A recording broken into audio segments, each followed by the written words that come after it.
Kenapa rizkimu hanya seuprit? Seuprit itu apa sih? Seuprit itu artinya udah sedikit banget lagi. Kalau terkait dengan rezeki seuprit artinya adalah rezeki yang sedikit sekali. Seseorang yang merasa rezekinya seuprit itu akan mempengaruhi berbagai sendi kehidupannya.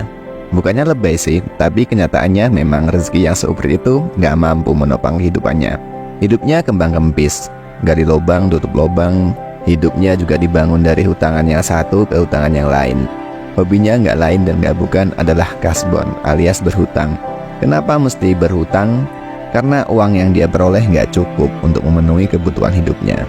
Padahal dia ini kerja juga, punya pekerjaan tetap, penghasilan di atas UMR.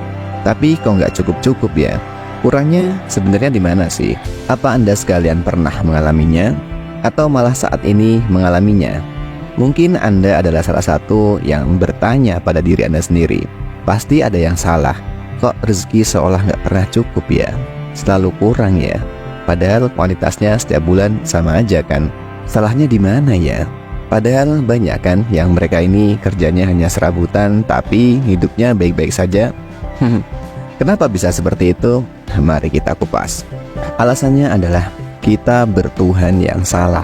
Kesalahan terbesar kita adanya di otak, di pikiran, yaitu kita bertuhan yang salah. Silahkan Anda protes dan bilang kalau Anda bertuhan Allah SWT. Tapi benar gak kalau Anda itu menuhankan Allah, bukan yang lain? Kita menganggap kekayaan dan rezeki itu hanya berupa uang. Wajar jika kita nggak pernah merasa cukup. Dan wajar aja kita selalu merasa kurang.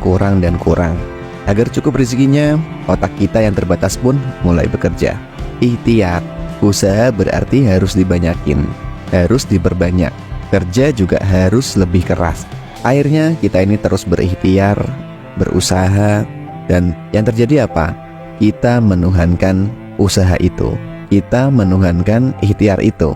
Kita memposisikan usaha kita memposisikan ikhtiar kita sebagai Tuhan. Kita sangat meyakini bahwa ikhtiarlah yang akan membuat diri kita kaya, akan membuat uang kita menjadi banyak, akan membuat diri kita selalu cukup. Astagfirullahaladzim. Ikhtiar memang perlu, usaha memang diperlukan, tapi jangan sampai dijadikan sesuatu yang pokok. Janganlah dijadikan yang utama, sampai-sampai kita melupakan esensi ibadah kepada Allah SWT. Sholat akhirnya dimundurin, bahkan sampai detik-detik terakhir. Karena apa? Karena sibuk bekerja katanya. Duha ditinggalin karena ada rapat penting di pagi hari. Sedekah diabaikan karena uangnya Anda investasikan biar dapat uang yang lebih banyak lagi. Salah memposisikan bisa membuat berantakan ibadah yang paling utama. Anda mikirnya hanya uang. Yang ada di pikiran Anda cuman kerja. Demi apa? Demi memenuhi hawa nafsu belaka. Akhirnya Anda menjadi stres. Akhirnya Anda menjadi linglung. Cari uang ya cari uang aja. Kerja aja. Tapi jangan sampai jadi keyakinan yang salah. Jangan sampai akhirnya kita menuhankan uang, kita menuhankan kerja, dan kita menuhankan sebuah usaha atau menuhankan sebuah ikhtiar. Kalau nggak kerja, berarti nggak bakalan bisa dapat uang buat beli makan, buat beli rumah, atau bahkan buat beli mobil sekalipun. Anda merasa nggak cukup kalau hanya mengandalkan Allah SWT. Anda berpikiran Anda ini harus mengandalkan yang lain juga, mengandalkan uang dan juga mengandalkan kerja. Memang benar, siapapun butuh uang, siapapun juga butuh kerja, butuh teman, butuh untuk melakukan ikhtiar, melakukan usaha. Tapi janganlah semua itu Anda jadikan sebagai Tuhan. Jangan bergantung pada itu semua. Jadi nantinya nggak akan ada rasa kecewa jika apa yang Anda inginkan itu nggak Anda dapatkan. Rezeki banyak ataupun rezeki yang seuprit tetap harus disyukuri. Banyak sedikitnya rezeki nggak ngaruh. Kita tetap mendekatkan diri, kita tetap menyembah, dan kita tetap berdoa hanya kepada Allah SWT. Bisa berdoa saja itu sudah kekayaan loh. Apalagi bisa menyembah Allah, apalagi bisa dekat, apalagi bisa ngobrol secara langsung sama Allah SWT di waktu malam hari. Agar bisa berdoa, kita kan juga butuh waktu. Artinya apa? Jika kita masih punya waktu, berarti diri kita ini masih hidup. Diri kita ini masih punya nafas, masih diperkenankan Allah untuk melakukan amal kebaikan. Apapun itu, termasuk berdoa. Coba kita tengok nenek kita yang ada di kuburan itu. Coba kita pikir mereka yang sudah mendahului kita itu gimana? Udah gak dapat kesempatan istimewa itu kan? Dari hal itu aja, kita harus menyadari bahwa waktu adalah hal yang sangat spesial. Dan waktu adalah hal yang sebenarnya harganya mahal sekali. Cuman kitanya aja kadang yang gak nyadar. Kita terlalu fokus pada pengabulan doa. Maksudnya gimana? Kok doa kita gak dikabulin ya? Kok doa kita gak dijawab sama Allah ya? Kok hidup masih susah ya? Rezeki masih seret ya?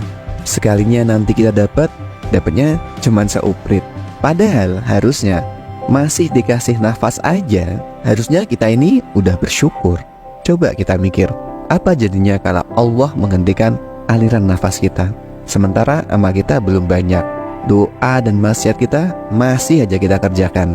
Belum lagi kita belum minta ampun, belum bertaubat, belum memperbaiki diri. Karena apa? Karena kita merasa masih muda. Nafas itu mahal. Berapa itu? Coba kita lihat. Uang yang dibutuhkan di UGD rumah sakit buat menjaga organ pernapasan agar berfungsi dengan baik. Berapa biayanya itu semua? Mahal kan? Sedangkan kita yang sehat sampai saat ini, berapa banyak oksigen yang kita hirup secara gratis? Mulai dari dulu saat masih jabang bayi sampai sekarang. Sementara apa balasan kita? Hanya dosa dan maksiat. Padahal waktu berbuat dosanya sambil bernafas kan? Apa nggak malu? Kita hidup di dunia ini adalah hadiah kehidupan dari Allah. Tapi kita malah menyanyiakan hidup dengan dosa serta dengan begitu banyak keburukan. Pantaslah jika Anda itu diberi kesusahan.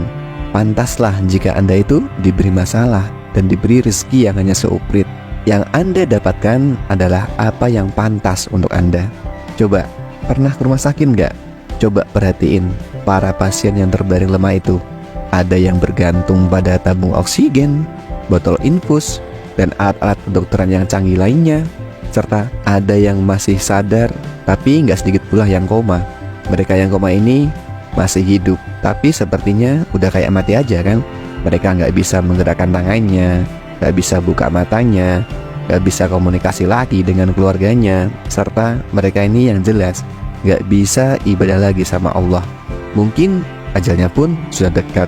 Sementara kita yang masih leluasa menggerakkan anggota tubuh, tapi itu masih buat diri kita mengeluh hanya karena rezeki yang seuprit tadi. Sebenarnya betapa kayanya diri kita ini. Daripada mengeluh karena rezeki yang cuma seuprit tadi, lebih baik bersyukur dengan apa yang sudah diberi oleh Allah Subhanahu wa Ta'ala. Benailah keyakinan kita. Ikhtiar boleh, tapi keridhaan Allah lah justru yang paling utama. Keridhaan Allah lah justru yang paling penting. Janganlah Anda ini berikhtiar karena meyakini ikhtiar itu bisa memenuhi kebutuhan Anda. Namun, ikhtiarlah untuk mendapatkan keridhaan Allah Subhanahu wa Ta'ala. Allah Maha melihat dan pasti akan membalas kesungguhan dalam Anda berusaha. Apalagi jika Anda bergantung hanya kepada Allah semata, bukan pada ikhtiar Anda. Sampai sini paham kan? Yang nggak punya Allah aja bisa sukses, apalagi kita punya Allah Subhanahu wa Ta'ala. Memang kita harus berusaha, memang kita harus mencari uang, ikhtiar sebisa mungkin. Kerja keras pun boleh sebenarnya, tapi jangan sampai dijadikan sebagai Tuhan. Sholat fardu plus sholat sunnah seperti sholat duha pun masih harus bisa kita sempatkan. Karena ngapain capek nyari rezeki kalau sang pemilik rezeki nggak Anda cari? Katanya mau nyari dunia, tapi sang pemilik dunia kenapa Anda anggurin? Kenapa Anda cuekin? Mari kita pagi-pagi kita sudah menyebut nama Allah, memujinya, bertasbih kepadanya lewat sholat duha. Malam harinya kita bisa menangis, memohon kasih sayangnya di atas sajadah. Ini kan bagus. Menyebut Allahu Akbar, Allah Maha Besar, bukan pekerjaan yang sulit kan? Tapi mengapa masih enggan kita kerjakan? Hingga saat ujian kesibukan nanti datang kepada diri kita ini sudah tahu apa yang mesti kita lakukan. Misalnya, Ada peluang nantinya kita bisa mendapatkan uang, tapi harus meninggalkan sholat katakanlah. Kita tetap bersikukuh untuk tetap sholat dan mengabaikan peluang itu. Karena semua peluang itu gak ada harganya jika dibandingkan dengan sholat kita. Lagian berapa lama sih kalau hanya katakanlah sekedar sholat? 5 menit aja cukup kan? Allah lah yang akan mengganti peluang yang kita lewatkan itu. Bisa jadi peluang yang jauh lebih baik. Gak ada yang gak mungkin buat Allah kan? Semoga udah semakin ngerti sekarang kenapa rezeki Anda itu masih seuprit aja. Benahi kesalahan keyakinan yang udah rusak parah dalam otak kita itu. Kembalikanlah keyakinan itu pada tempatnya. Janganlah menuhankan ikhtiar, janganlah pula menuhankan usaha atau apapun selain Allah SWT. Praktekkan secara benar, insya Allah perubahan rezeki pasti nantinya akan ada. Cukup jadikan Allah lah sebagai penolong kita, gak ada yang lain. Insya Allah. Wallahu a'lam bishawab. Assalamualaikum warahmatullahi wabarakatuh.